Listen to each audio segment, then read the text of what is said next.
अस्सलाम वालेकुम, मेरा नाम बिलाल परवेज़ है। अच्छा, अपनी डेटा साइंस इंटरव्यू सीरीज़ को कंटिन्यू करते हैं और आज हम बात करेंगे कन्फ्यूजन मैट्रिक्स पे।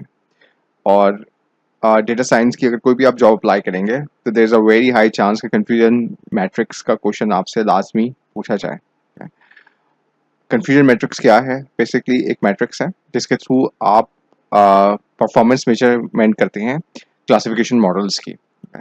ये एक्चुअल में कंपेयर करता है जो एक्चुअल वैल्यूज होती हैं और प्रिडिक्टेड वैल्यूज को, और इसको एक मैट्रिक्स फॉर्म में समराइज करके आपको 2 by 2 टेबल की फॉर्म में दे देता है अगर क्लासिफिकेशन बाइनरी है।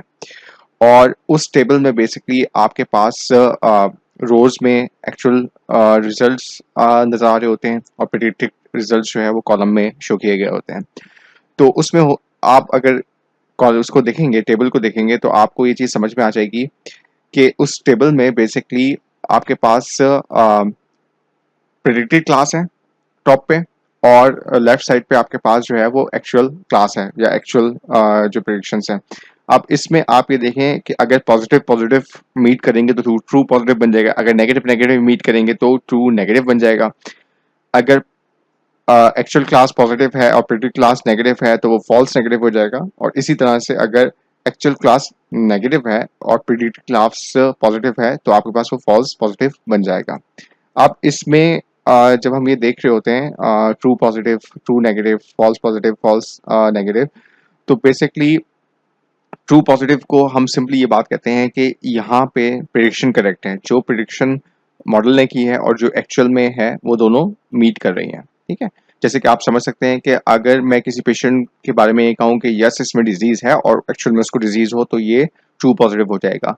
ट्रू नेगेटिव ये होगा कि अगर ये बात प्रिडिक्ट किया जाए कि पेशेंट में डिजीज नहीं है जबकि पेशेंट जो है वो एक्चुअल में हेल्दी है, तो ये ट्रू नेगेटिव हो जाएगा। ठीक है, इसी तरह से फॉल्स पॉजिटिव जो है वो इस तरह से है कि अगर इनकरेक्टली जो है पेशेंट को किसी डिजीज के लिए पॉजिटिवली प्रिडिक्ट कर दिया जाए लेकिन वो एक्चुअल में वो बीमारी वहां पे नहीं है, तो ये फॉल्स पॉजिटिव हो जाएगा। और फॉल्स नेगेटिव ये है कि आप किसी पेशेंट को इनकरेक्टली नेगेटिव प्रिडिक्ट कर दें कि उसमें वो डिजीज नहीं है जबकि एक्चुअल में उसके अंदर वो डिजीज पाई जाती हो। ठीक है, कंफ्यूजन मैट्रिक्स जो है वो इम्पोर्टेंट होता है कुछ पैरामीटर्स के हवाले से। इसमें से कुछ पैरामीटर्स हम निकाल सकते हैं, जिसमें सबसे पहले एक्यूरेसी आता है। एक्यूरेसी बेसिकली आपने जो ट्रू पॉजिटिव और ट्रू नेगेटिव को कैलकुलेट किया है और उसको आप डिवाइड करते हैं टोटल नंबर ऑफ रिजल्ट से, जिसमें आप true positive, true negative, false positive और फॉल्स नेगेटिव सबको ऐड कर देते हैं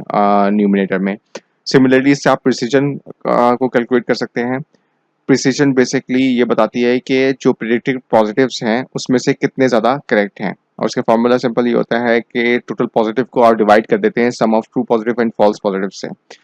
इससे आप रिकॉल या सेंसिटिविटी भी कैलकुलेट कर सकते हैं, और ये बेसिकली ये बता रहा होता है कि जो एक्चुअल पॉजिटिव हैं उसमें कितने सही तौर पे प्रिडिक्ट किए गए हैं।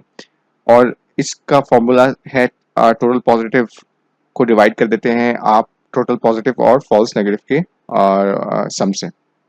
इसके अलावा आप जो है F1 स्कोर भी जो है वो कैलकुलेट कर सकते हैं, जो आपके पास प्रिसीजन और रिकॉल है उसके फॉर्मूले के थ्रू आप F1 स्कोर भी इससे कैलकुलेट कर सकते हैं। अच्छा, अब इसकी एग्जांपल आप अगर देखना चाहें तो आप इस तरह से देख सकते हैं कि फॉर एग्जांपल अगर स्पैम ईमेल जो है वो करेक्टली डिटेक्ट हो गई है तो ये ट्रू पॉजिटिव है, विच मीन्स कि एल्गोरिथम ने सही काम किया, मॉडल ने सही वर्क किया है। ट्रू नेगेटिव भी हो सकता है कि नॉर्मल ईमेल जो है वो करेक्टली डिटेक्ट हुई है कि वो नॉर्मल है, स्पैम नहीं है, और उसको नॉर्मल इनबॉक्स में भेजा गया है, तो ये ट्रू नेगेटिव हो गया। फॉल्स पॉजिटिव भी होता है कि नॉर्मल ईमेल जो है वो उसको स्पैम करके स्पैम में भेज दिया गया, that's false positive. False negative भी होता है कि कोई स्पैम ईमेल है और वो मिस हो गई, वो और नॉर्मल ईमेल के तौर पे क्लासीफाई हो जाए। ठीक है?